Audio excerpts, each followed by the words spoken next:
Growing up, I had dreams and aspirations, but always felt like the kid that didn't fit in. For the most part, I wasn't a bad kid, but when I made the transition into adulthood, I turned to the streets for guidance. This led to getting locked up in juvenile hall, doing time in CYA, and eventually a 120-month sentence in federal prison. I had a lot of time to think and reflect during my federal sentence, so I share with you what I learned, hoping I can positively influence someone else's life with Prison Talk.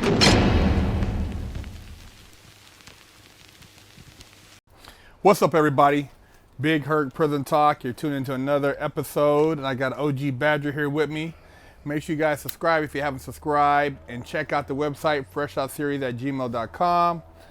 Actually, for the email, but the website is FreshOutSeries.com, and we'd love to hear your comments.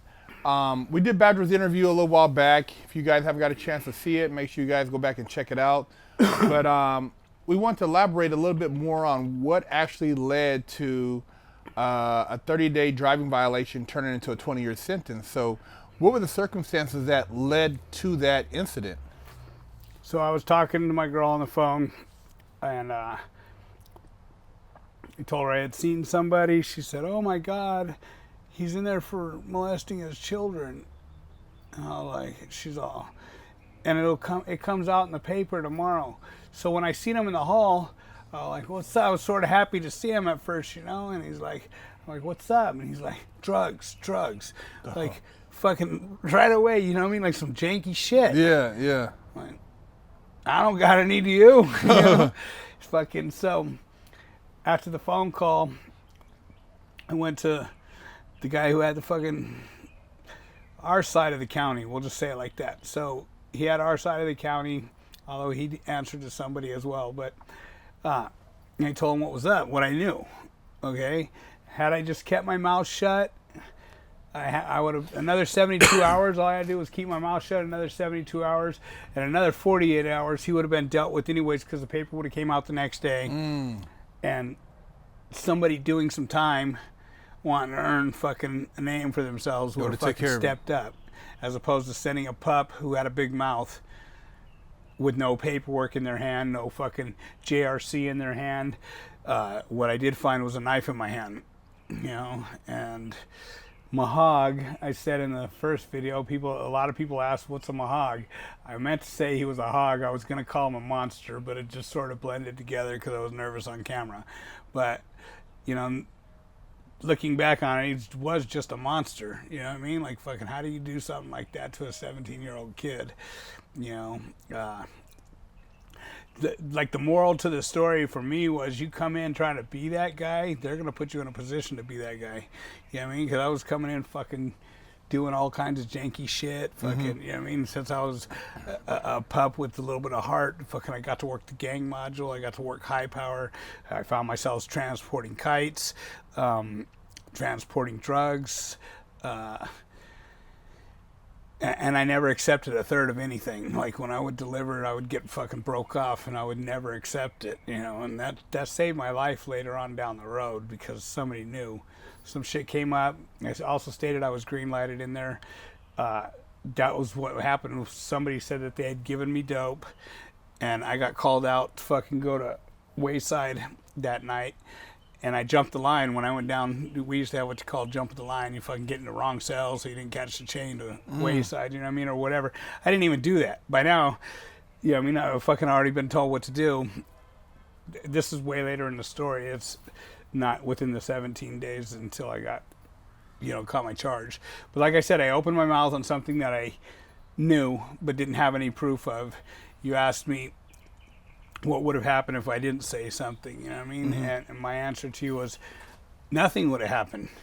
None of these fucking savages knew any of my family or my people or my thinking, so nothing would have happened. I would have been holding a secret that probably would have been best for me to hold for the rest of my life, because it would have been dealt with.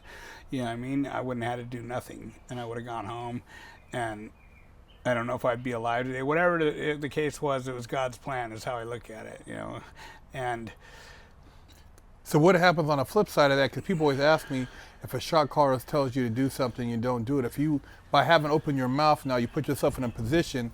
Now, if you would have said, nah, man, I'm not going to handle that, what would have happened to you? I would have been dealt with right there. That knife would have been put in my neck first. You know what I mean? Fucking, I stepped up. Whether I stepped up raising my hand to do it or whatever, I stepped up saying something on somebody with no proof. Should have just kept your mouth should shut. have kept my fucking mouth shut, you know? Unfortunately, that's not what happened. I opened my fucking mouth. I was told to do something and don't just fucking do it partially, you know what I mean? Get it done or else we're doing it to you. And I fucking believed every word they said. You know what I mean? When they told me fucking they'd be doing it to me, I knew for a fact that it would be getting done to me if I didn't take care of the situation. So, and looking back at that and then looking forward, how many times after that have you seen that same shit happen to people who have been sent on missions? I mean, I know you probably... So, I'm not fucking bragging because none of the shit that I talk about today it's all irrelevant to me, but I've ran a few yards, you know what I mean? And fucking, I would never tell a kid to go do something I wouldn't do. When there's not much that I wouldn't do back then, but if they're coming at me, I'm like fucking, I always... investigation, man. You know what I mean? Like fucking before you fucking crash our whole car, because that's what's generally going to happen. You're going to crash our whole car. You know what I mean? So I make sure that the investigation's complete. We've read paperwork. We've whatever. You know what I mean? Some type of proof. Yeah, there has to be proof in order to fucking for me to allow any youngster to move. If he's just saying it, fucking, I'm still going to investigate because. Who knows what it, you know what I mean? If it's just the wood car or something and fucking maybe the woods are going to, you know, it's pretty bad when it becomes, you know, within your own. So, and that's generally how it is. Each race cleans up their own shit. And if they don't, then other people step up. You know, predators fucking prey. That's all there is to it. Predators prey. You know, I don't know, like, it's a hot day. Drink water and mind my own business. I know that now through trial and error, right? But fucking, I didn't know all that then. I agree, and I tell people all the time, you know, people ask me about different things that are said on the yard. You don't go back and repeat shit. You hear somebody talking about something to sell, you walk away unless you want to be put in the mix. You know what I mean? You don't run your mouth about shit that you're not directly involved with because it could lead to other shit just that quick. Well, just talking about it, you're a part of it. That's right. That's right. You know what I mean? Like, what did you expect to happen? But not everyone's smart enough to realize that. So the pen is full of fucking stupid motherfuckers, for those that don't know. Yeah. And some of you might be asking questions on our page today. But, you know, so those stupid motherfuckers get solid motherfuckers that are running a tight program, got good jobs. This is our new life. You know what I mean? We're trying to do the best we can, but they're not giving a fuck. You know what I mean? I know because I was one of those stupid motherfuckers for a long time in there. You know what I mean? And I paid the price many a ways, many a times. Yeah. You know? I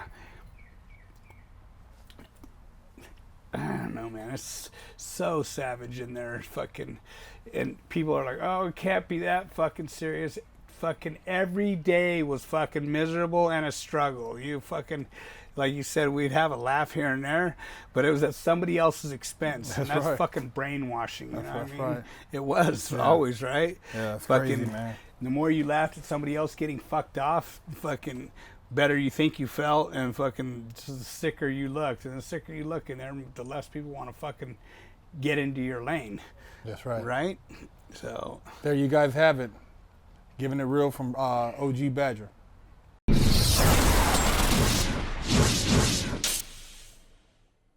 Lockdown's over. Get your yard time in. Exclusively at FreshOutSeries.com.